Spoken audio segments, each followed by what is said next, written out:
नमस्कार आदाब, आप देख रहे हैं ऑन रिकॉर्ड मेरा भाई। कर्नाटका में कांग्रेस पार्टी को भारी जीत हासिल हुई है और इस जीत की खुशियां मीरा भाईंदर शहर में भी मनाई गई है। कांग्रेस पार्टी के एक्स एमएलसी और सीनियर कांग्रेसी लीडर मुजफ्फर हुसैन के मार्गदर्शन में आज शांतिनगर सेक्टर 7 में कांग्रेस का जो कार्यालय है वहां पर बड़े पैमाने पर आपस में खुशियां बांटकर यहां पर जश्न मनाया गया है। इस दौरान मीडिया कर्मियों से बातचीत करते हुए एक्स एमएलसी मुजफ्फर हुसैन ने बताया कि कर्नाटका की जनता का और कर्नाटका के सभी कांग्रेस वर्कर्स का और लीडर्स का को हम मुबारकबाद देते हैं और जनता का धन्यवाद व्यक्त करते हैं। कर्नाटका की जनता ने जहां से इस देश में बीजेपी ने देश के अंदर मजहबी माहौल को खराब करने की कोशिश की शुरुआत करी थी, उसी राज्य ने आज पूरे मुल्क को ये मैसेज दिया है कि जो राहुल गांधी कहते हैं कि हम प्यार बांटेंगे, आप देश को तोड़ रहे हो, हम देश को जोड़ेंगे, ये मैसेज को सिक्का मुरबत करने का काम, जिसे कहा जाता है सील मारने का काम, कर्नाटका की जनता ने किया है। ऐतिहासिक जीत कांग्रेस की इस मर्तबा कर्नाटका में दर्ज हुई है। ऐसे ऐसे विधानसभा में कांग्रेस के लोग कैंडिडेट चुनकर आए हैं जहां पर पिछले 25 सालों से कांग्रेस के कैंडिडेट दक्षिण कन्नड़ा, ओल्ड मैसूरू, बैंगलोर की सिटी और मुंबई रीजन, हैदराबाद रीजन, ऐसी कई जगहों पे 20 साल से कभी कांग्रेस चुन करके नहीं आई। कर्नाटका की जनता ने बहुत ही करारा जवाब इस देश में भाईचारगी को बिगाड़ने वाले को, उनकी पार्टी को, उनकी नीतियों को बहुत ही करारा जवाब दिया है। इसलिए हम जनता का बहुत तहे दिल से शुक्रिया अदा करते हैं। इसमें राहुल गांधी जी ने जो पिछले साल भर से पूरी भूमिका ली, भारत जोड़ो यात्रा निकाली, जिन जिन राज्यों से वो गए, कर्नाटका की तकरीबन 50 सीटों से भारत जोड़ो यात्रा निकली, उसमें से 38 सीटें कांग्रेस जीती और 13 सीटें बहुत ही मार्जिनल वोट से हारी। इससे ये बात सिद्ध होती है कि जो एजेंडा लेके राहुल गांधी जी इस मुल्क में चले हैं, लोगों ने उसे पसंद किया है। इस देश की जनता इस देश में विकास चाहती है, रोजगार चाहती है, गरीबी दूर करना चाहती है, एससी, एसटी, ओबीसी और माइनॉरिटी के रिजर्वेशन को कायम रखना चाहती है। बीजेपी ने लगातार अपने कर्नाटका के इलेक्शन में पंत प्रधान मोदी जी ने, अमित शाह जी ने, नड्डा जी ने और तमाम बीजेपी के नेताओं ने कर्नाटका के इलेक्शन में ये कहा कि हमने अल्पसंख्यकों का रिजर्वेशन निकाल दिया। उन्होंने तमाम बातें इस तरह की कही जो लोगों को नागवार गुजरी। हमने देखा कि पिछले साल 1.5 साल से मैंगलोर में, उडुपी में, दक्षिण कन्नड़ा में हिजाब को लेकर के, इन तमाम चीज़ों को लेके, नमाज को लेकर के, अजान को लेकर के एक बहुत ही पोलराइजेशन करने का माहौल बनाने की कोशिश बीजेपी ने करी है, मगर उसका रिजल्ट आज बीजेपी के सामने है। वहाँ का ओबीसी, दलित, अकलियत, माइनॉरिटी, एससी, एसटी और जो काफी समय तक वोकलिंगा, गौड़ा, दक्षिण कन्नड़ा, ओल्ड मैसूरू, तटवर्ती जो पट्टा है, कोस्टल बेल्ट जो है, यहाँ का जो वोकलिंगा समाज है, जो बीजेपी को, जनता दल को वोट करता था, उसने भी भारी मात्रा में, बड़ी तादाद में इस मर्तबा कांग्रेस को वोट दिया। वो ये बात सिद्ध करता है कि हमको इस देश में भाईचारगी रखना है, एकजुटी से रहना है, हमको विकास चाहिए, रोजगार चाहिए, माँ बहनों की सुरक्षा चाहिए, देश की सुरक्षा चाहिए, राज्य की सुरक्षा चाहिए, किसान का हक मिलना चाहिए, बेरोजगार को नौकरी मिलना चाहिए। कांग्रेस ने जो 5 वायदे वहां पे किए, 5 गारंटी स्कीम जो करी, उसका बहुत बड़ा इम्पैक्ट रहा।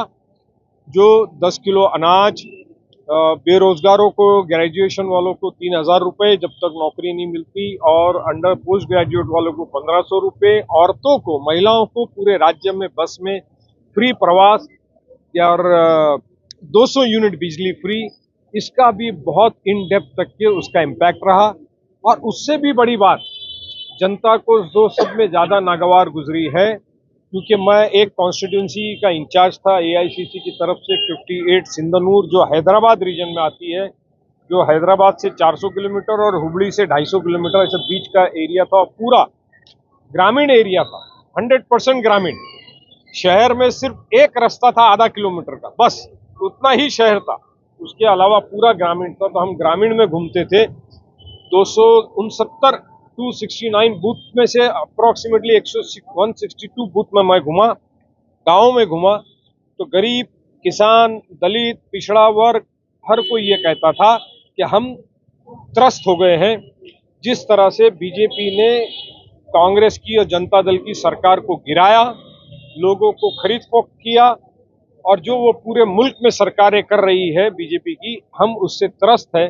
हम इस मर्तबा अपनी मन की बात जो पीएम हमको सुनाते हैं, हम अपनी मन की बात 10 तारीख को इलेक्ट्रोल मशीन में दिखाएंगे, और वो 13 तारीख को जनता ने दिखाया।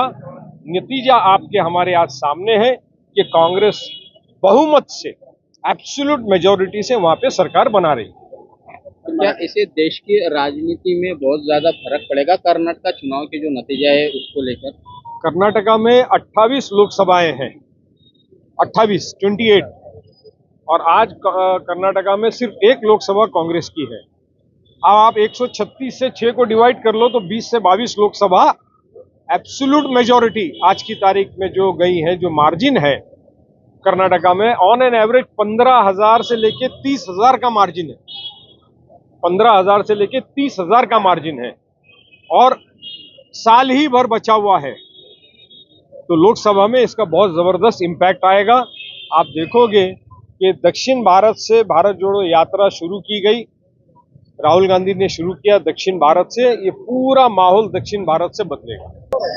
केरला स्टोरी का इस वक्त ट्रेंड चल रहा है, बीजेपी उसको बड़े जोरों शोर से उसको उछालने की कोशिश कर रही है, मुफ्त में दिखा रही है केरला स्टोरी, और अब नया आया कर्नाटक स्टोरी, क्या कहेंगे?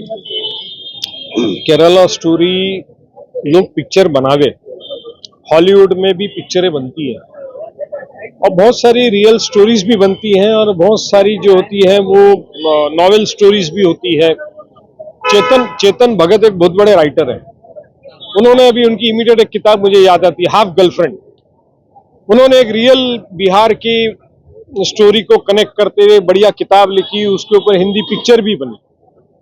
मगर जिस वक्त इलेक्शंस आते हैं, उस वक्त स्टेट स्पॉन्सर्ड जब कोई पिक्चरें आती है और उसको एक पर्टिकुलर पार्टी, विशेषतः भाजपा, थिएटरों में फ्री दिखाती है, उसको टैक्स फ्री करती है, इससे ये बात सिद्ध हो जाती है कि इनको पोलराइजेशन करना है, चाहे किसी भी हालत में, किसी भी हद तक के, किसी भी हद में नीचे गिर करके इनको पोलराइजेशन करना है।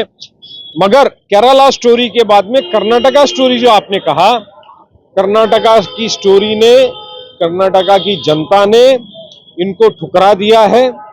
इनको कॉन्स्टिट्यूशन के अपने वोट के अधिकार से ये बता दिया है कि इस मुल्क में इस तरह की स्टोरी अब नहीं चलेगी। ये कहा जा सकता है कि केरला स्टोरी का जवाब कर्नाटका स्टोरी है। जनता ने ही दे दिया है, जनता ने ही दे दिया। कांग्रेस ने अपने मैनिफेस्टो में पीएफआई को बैंड ऑलरेडी है, बजरंग दल को हम बैंड करेंगे लिखा। बजरंग दल एक पॉलिटिकल ऑर्गेनाइजेशन है, उसको बीजेपी ने बजरंग बली, भगवान बजरंग बली हनुमान जी से जोड़ दिया, जबकि कांग्रेस ने कोई हनुमान जी के बारे में नहीं कहा, बजरंग बली के बारे में नहीं कहा, बजरंग दल के बारे में बात हो रही थी। तो इस तरह से विषय को मोड़ना, उसको गलत तरकीब से पेश करना, केरला स्टोरी को लाना, पंत प्रधान का एक स्टेचर होता है। आदरणीय पंत प्रधान जी ने जिस तरह से कर्नाटका में, जहां हम सिंधुनूर में ऑब्जर्वर थे, वहां उनकी सभा हुई, वो खुद बजरंग बली जी की जय, बजरंग बली जी की जय। आप पॉलिटिकल सभा में आए हो, मॉडल कोड ऑफ कंडक्ट को आपने माना नहीं। तो जब पंत प्रधान इस लेवल पे जा सकते हैं, तो उससे ये साफ नजर आ रहा था कि बीजेपी कितनी फ्रस्ट्रेशन में आ गई है। धन्यवाद सर हमसे बात करने के लिए। यह है एक्स एमएलसी मुजफ्फर हुसैन, जिनके जिम्मे 58 विधानसभा क्षेत्र सिंधुनूर जो कर्नाटका में आता है उसकी जिम्मेदारी इनको सौंपी गई थी और उस जिम्मेदारी को बखूबी निभाते हुए वहां के जो प्रत्याशी थे वो भारी वोटों से भी जीते हैं। ऐसी जानकारी दी है एक एमएलसी मुजफ्फर हुसैन ने। कई सालों के बाद में मीरा भाईंदर शहर में कांग्रेस के दफ्तर में कांग्रेस के खेमे में इस तरह से जश्न और खुशियों का माहौल दिखाई दिया है। आप देख रहे हैं कैमरामैन आरिफ कुरैशी और साबिर शेख के साथ ऑन रिकॉर्ड मीरा भाईंदर। धन्यवाद।